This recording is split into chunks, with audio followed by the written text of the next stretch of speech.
কি ভাই আপনি কি মনে করলেন আমি গুন্ডা? আরে না ভাই, ভয় পাইছেন নাকি? না ভাই আপনি এইভাবে এটা আসছিলেন, থাক ভাই কিছু মনে করেন না ভাই। যান ভাই যান কিছু। ওই তুই যা ভাবেছিস আমি তাই, আমি গুন্ডাই। দে কাছে কি কাজ বের কর, মানি ব্যাগ কই, মানি ব্যাগ কই ভাই মামার কাছে মানি ব্যাগ নেই ভাই। একদম।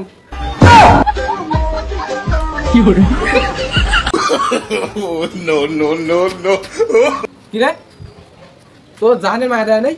তুই আমার সামনে আসলি কেন? তোর না আমার কিছুর জন্য। এমন খারাপ रुक तेरे को बताते। তুই যদি গুন্ডা হোস আমি হলাম মাফিয়া।